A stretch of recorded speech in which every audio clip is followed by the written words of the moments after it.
प्यारे बच्चों, तो आप सभी का आपके अपने संजय पांडे क्लासेस में एक बार फिर से स्वागत है।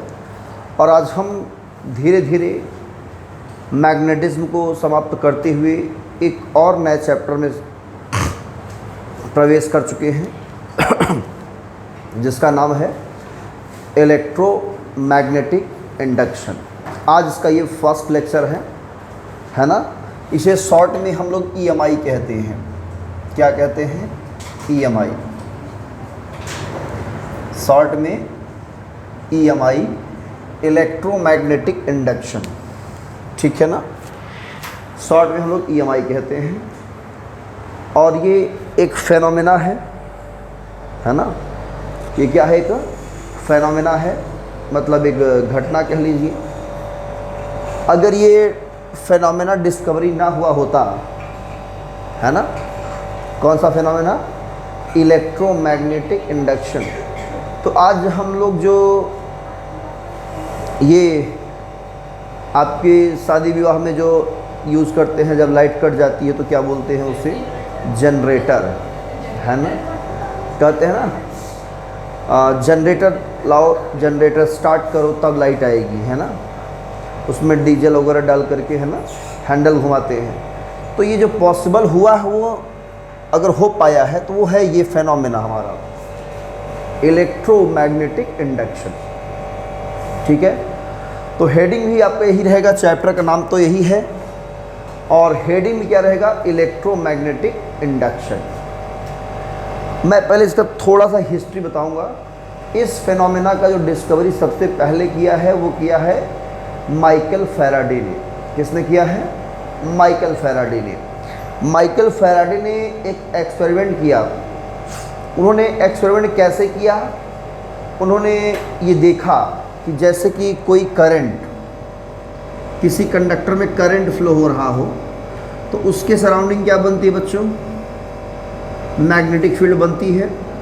बोलो, अगर किसी कंडक्टर में करंट फ्लो होता है तो उसके सराउंडिंग क्या बनती है? Magnetic field. कोई सर्कुलर कॉइल है, अगर इसमें भी करंट फ्लो हो रहा है तो इसकी भी सराउंडिंग क्या बनती है?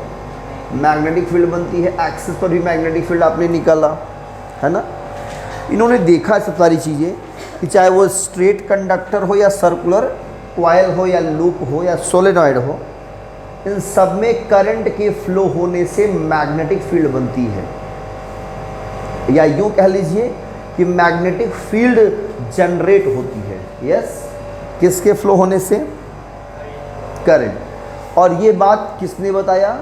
तो ये बात माइकल फैराडे ने नहीं बताया था, इस बार उन्होंने इलेक्ट्रोमैग्नेटिक इंडक्शन को बताया था। आप लोग गलत ट्रैक चले जाते हैं, मतलब कंसंट्रेशन कहीं और रहता है आप लोग का। उन्होंने ये इनको पता था कि अगर इसमें ऐसा हो रहा है तो उन्होंने क्या करना चाहा वो मैं बताने की कोशिश कर रहा हूँ। तो ये फेनोमेना किसने खोज निकाला था सबसे पहले? ओरस्टेड ने। याद है? ओरस्टेड ने ही कहा था कि जब किसी कंडक्टर में करंट फ्लो होगा उसे के सराउंडिंग क्या बनेगा? Magnetic field. और ये मैग्नेटिक फील्ड जनरेट होने का जो फेनोमेना है इसे कहते हैं मैग्नेटिक इफेक्ट ऑफ करंट। क्या बोलते हैं? ठीक है। तो इस फेनोमेना को जब माइकल फैराडे ने देखा तो उन्होंने दिमाग लगाया, अपना दिमाग लगाया, हाथ पांव नहीं लगाया। क्या लगाया? दिमाग लगाया। पहले दिमाग लगाया, फिर हाथ पांव लगाया, है ना। तो दिमाग ये लगाया, अगर कोई कॉइल है, इसके सराउंडिंग मैग्नेटिक फील्ड लाइन, तो क्या इसमें इलेक्ट्रिक फील्ड जनरेट होगी? मतलब इलेक्ट्रिक करंट फ्लो होना चाहिए, है कि नहीं? अगर मैग्नेटिक फील्ड लाइन तो करंट जनरेट होना चाहिए इसमें। बोलो, है कि नहीं? तो इसका उल्टा सोचा उन्होंने, माइकल फैराडे ने। और उल्टा सोचा तो काफ़ी दिन तक सोचते रहे और एक्सपेरिमेंट करते रहे। उनका एक्सपेरिमेंट कामयाब नहीं हुआ। तो आइए उनके एक्सपेरिमेंट में थोड़ा सा हम गौर करेंगे, थोड़ा सा प्रकाश डालेंगे उनके एक्सपेरिमेंट पे। उनका एक्सपेरिमेंट क्या था, है ना। देखो, ये था एक वायर, क्लोज वायर उन्होंने लिया, और इसको उन्होंने क्या किया था, मूविंग कॉइल गैल्वेनोमीटर से जोड़ रखा था। किससे जोड़ रखा था? हाँ, मूविंग कॉइल गैल्वेनोमीटर से। इसका एक पॉइंट प्लस माना जाता है, दूसरा माइनस मानते हैं। और यहाँ इसकी सुई होती है, निडल होती है। अगर ये लेफ़्ट राइट भागेगी तो मतलब इसमें करंट फ्लो हो रहा है। तो इन्होंने एक्सपेरिमेंट में क्या किया, जब एक मैग्नेट लाए, बढ़िया सा मैग्नेट लाकर इसके बगल में रख दिए ऐसे, ये नॉर्थ पोल ये साउथ पोल, मैग्नेट ला यहाँ पे ला करके क्या करते थे, रखते थे। मैग्नेट लाए, उन्होंने खूब खुश हुए कि आज मैं एक नया जो है एक्सपेरिमेंट कर दूंगा, दुनिया वालों को बता दूंगा कि मैं किसी से कम नहीं हूँ, न्यूटन से कम नहीं हूँ, है ना। तो सब वैज्ञानिक उस समय जो थे, साइंटिस्ट लोग, एक दूसरे के कंपटीटर थे। क्या थे? कॉम्पिटिटर। अगर कोई एक डिस्कवरी करता था तो कोई दूसरा डिस्कवरी करता था, कि मैं भी निकाल के दिखाता हूँ, हमारा ये मैं भी एक्सपेरिमेंट कर रहा हूँ। आज भी वही चीज़ चल रहा है, क्या नहीं चल रहा है? नासा में देखो और अपने इसरो में देखो, कंपटीशन चल रहा है ना, होड़ लगी है। चाइना का भी अपना चल रहा है। तो कहने की सेंस ये है कि इन्होंने सोच लिया था कि मैं अब मैग्नेट को रखूँगा और इसमें करंट फ्लो कर देगा और मैं एक नई चीज़ दुनिया को दे दूँगा। रखे बेचारे, एक्सपेरिमेंट बनाया, लेकिन उन्होंने काफ़ी देर तक इंतज़ार किया, करंट ही नहीं आया है ना। काफ़ी देर तक बैठे थे, देख रहे थे कि हाँ अब करंट फ्लो होगा, अब करंट फ्लो होगा। रात बीत गई, दिन बीत गई, करंट फ्लो ही नहीं हुआ इनमें से, है ना। जब करंट ही नहीं आया तो कहे यार लगता है कि मैग्नेट में कुछ खराबी है क्या, है ना। तो उन्होंने क्या किया, मैग्नेट को दूसरा लाए, बढ़िया स्ट्रॉन्ग मैग्नेट लाए और बढ़िया अच्छा सा मैग्नेट लाए, यहाँ रखे और तब देखना शुरू किया, तब भी नहीं हुआ। उन्होंने सोचा कि शायद होता है कॉइल का रेजिस्टेंस बहुत ज़्यादा हो, इसलिए ऐसा हो रहा हो। उन्होंने और बढ़िया सा बिना कम रेजिस्टेंस वाले वायर को लगाया और स्ट्रॉन्ग मैग्नेट रखा, तब देखा। फिर इंतज़ार किया, हाँ अब फ्लो कर देगा, अब फ्लो कर देगा, तब भी करंट फ्लो नहीं हुआ। बेचारे परेशान हो गए कि मैं उल्टा सोच रहा हूँ ओर्स्टेड का, फिर भी नहीं ऐसा हो रहा है ना। तो करे क्या करें, गुस्साए, बड़ी तेज गुस्सा आया, मैग्नेट उठाए, अब आज के बाद एक्सपेरिमेंट नहीं करेंगे, लिए लो, तोड़ना शुरू किए। ऐसे रखा हुआ है कॉइल, मैग्नेट उठा करके उसी कॉइल पर सोचे पटक देंगे, टूट जाएगा, नहीं करेंगे आज के बाद एक्सपेरिमेंट, है ना।